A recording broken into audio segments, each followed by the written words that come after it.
यहोशू अध्याय 17। मनश्शे के गोत्र का भाग। फिर यूसुफ के जेठे मनश्शे के गोत्र का भाग चिट्ठी डालने से यह ठहरा। मनश्शे का जेठा पुत्र गिलाद का पिता माकीर योद्धा था, इस कारण उसके वंश को गिलाद और बाशान मिला। इसलिए यह भाग दूसरे मनश्शियों के लिए उनके कुलों के अनुसार ठहरा, अर्थात अबीएजेर, हेलेक, इस्राएल, शेकेम, हेपेर और शमीदा, जो अपने अपने कुलों के अनुसार यूसुफ के पुत्र मनश्शे के वंश में के पुरुष थे, उनके अलग अलग वंशों के लिए ठहरा। परंतु हेपेर जो गिलाद का पुत्र माकीर का पोता और मनश्शे का परपोता था, उसके पुत्र सलोफाद के बेटे नहीं बेटियां ही हुई, और उनके नाम महला, नोवा, होगला, मिल्का और तिरसा है।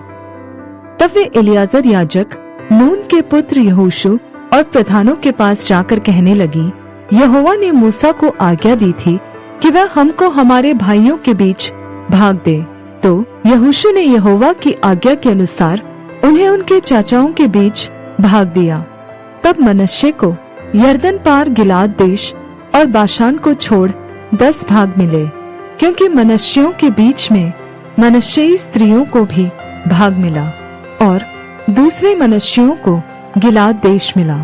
और मनश्शे की सीमा आशेर से लेकर मिकमतात तक पहुंची, जो शेकेम के सामने है। फिर वह दक्षिण की ओर बढ़कर एन तपूह के निवासियों तक पहुंची। तपूह की भूमि तो मनश्शे को मिली, परंतु तपूह नगर जो मनश्शे की सीमा पर बसा है, वह एप्रैमियों का ठहरा। फिर वहां से वह सीमा काना की नदी तक उतर के उसके दक्षिण की ओर तक पहुंच गई। ये नगर यद्यपि मनश्शे के नगरों के बीच में थे, तो भी एप्रैम के ठहरे, और मनश्शे की सीमा उस नदी के उत्तर की ओर से जाकर समुद्र पर निकली।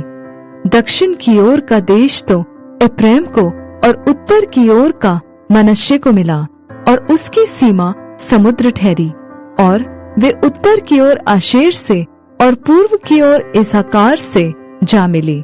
और मनश्शे को इसाकार और आशेर अपने अपने नगरों समेत बेतशान, यिबलाम और अपने नगरों समेत दोर के निवासी, और अपने नगरों समेत इंदोर के निवासी, और अपने नगरों समेत तनाक के निवासी, और अपने नगरों समेत मगिदो के निवासी, ये तीनों जो ऊंचे स्थानों पर बसे हैं मिले।